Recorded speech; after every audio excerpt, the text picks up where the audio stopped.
Hello everyone, তো আজ অষ্টমী। তো প্রথমেই সবাইকে জানাই শুভ মহা অষ্টমী। আর এই হচ্ছে আমার অষ্টমীর সকালের লুক। তো কেমন লাগছে জানাবে তোমরা। তো প্রত্যেকবারের মতোই এবারেও চলে গেছিলাম সবার সাথে পুষ্পাঞ্জলি দিতে। তো মামাবাড়িতে একদম সামনেই পুজো হয়, তো সেখানেই প্রত্যেকবার যাই। তারপর এখানে পুষ্পাঞ্জলি দিয়ে সবাই মিলে একটু ফটোশ্যুট করছিলাম। অষ্টমী বলে কথা, কয়েকটা সুন্দর সুন্দর ছবি তো তুলতেই হবে, তাই না? তো যাই হোক, আজ সন্ধ্যাবেলায় গেছিলাম পাঁশকুড়ায় ঠাকুর দেখতে।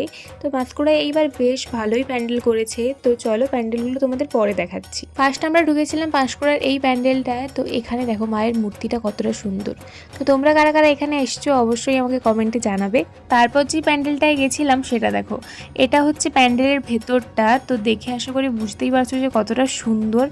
এটা ওই থার্মোকলের যে বাটি হয় ওই সব দিয়ে করেছিল। মোট 6জন গেছিলাম। তো আমরা পাঁশকুড়াটা পুরোটাই টোটোতে করে ঘুরেছি। আর এই দেখো আমরা এখানে, টিনা ক্যামেরা দেখে লজ্জা পেয়ে যাচ্ছিল, আর আমার তো কোনো লজ্জা টজ্জা নেই। তারপর আমরা আরও কয়েকটা প্যান্ডেল দেখে চলে গেছিলাম মোমো খেতে।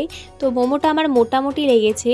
আর এই গরমের মধ্যেও আমার ভীষণ চা খেতে ইচ্ছা করে, সন্ধে হলেই আমার চা খেতে ইচ্ছা করে, সেটা গরম হোক ঠান্ডা হোক।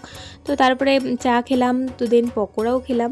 এটা হচ্ছে আমার অষ্টমীর রাতের ফুল লুক।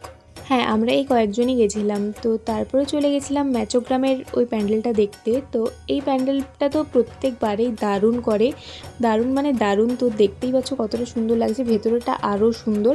এটা তো পুরস্কারও পায়, তোমরা অনেকেই জানো হয়তো। তো চলো এবার সব প্যান্ডেলগুলো দেখে নাও।